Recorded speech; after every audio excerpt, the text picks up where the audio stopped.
নেত্রকোনার কলমাকান্দা উপজেলার মহাদেও নদ। শুকনো মৌসুমে পায়ে হেঁটে এই নদ পার হন স্থানীয়রা।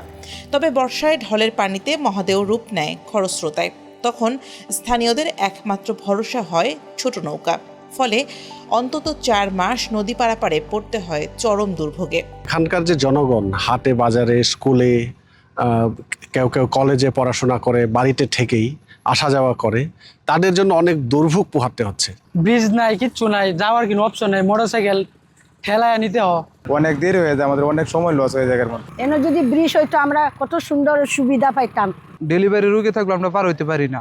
তারপরে মনে করলেন কোনো এক সময় ওষুধের দরকার, এটা আমরা আনতে পারি না। মহাদেও নদীতে একটি ব্রিজের জন্য আমরা জনগণ, এলাকার সারা জনগণ ভোগান্তিতে আছে। পাহাড়ি সীমান্তবর্তী এলাকা হয় প্রতিদিনই পাঁচগাঁও, পাতলাবন সহ বিভিন্ন দর্শনীয় স্থান ঘুরতে আসেন পর্যটকেরা। তবে নদী পারাপারে সুব্যবস্থা না থাকায় প্রতিনিয়ত তাদেরকেও পড়তে হয় দুর্ভোগে। বিভিন্ন সময়ে নৌকাডুবির কারণে বর্ষা মৌসুমে কমেছে পর্যটকও।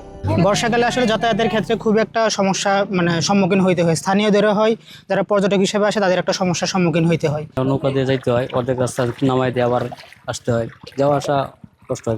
আমাদের ব্রিজ হলে অনেক ভালো হইতো। এখন আমরা এই ব্রিজটার কারণে যাইতে পারি না, এই রাস্তা হওয়ার তো কোনো মূল্য নাই যদি আমরা যাতায়াতই না করতে পারি।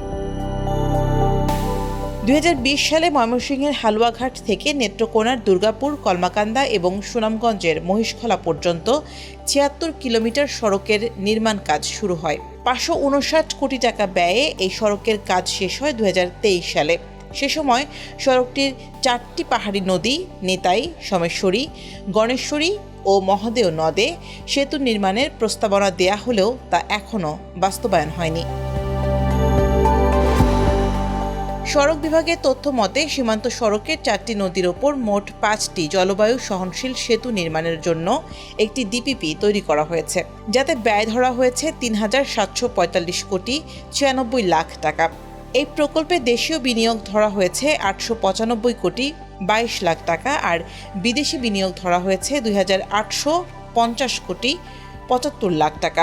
নেত্রকোনা জেলা ইতিমধ্যেই 36 কিলোমিটার দৈর্ঘ্যের সীমান্ত সড়ক নির্মাণ কাজ বাস্তবায়ন করেছি এবং সীমান্ত সড়কের যে বৃহৎ কয়েকটি নদী ছিল, বিশেষ করে সোমেশ্বরী নদী, মহাদেও নদী এবং গণেশ্বরী নদীতে আমরা ব্রিজ নির্মাণ করার উদ্যোগ গ্রহণ করা হয়েছে। সোমেশ্বরী নদীতে সেতু নির্মাণ করার জন্য ইতিমধ্যেই ইসলামিক ডেভেলপমেন্ট ব্যাংকের অর্থায়নে পিডিপিপিতে ব্রিজ নির্মাণগুলো অন্তর্ভুক্ত করা হয়েছে। পিডিপি অনুমোদন হলে আমরা পরবর্তীতে অন্যান্য কার্যক্রম গ্রহণ করব।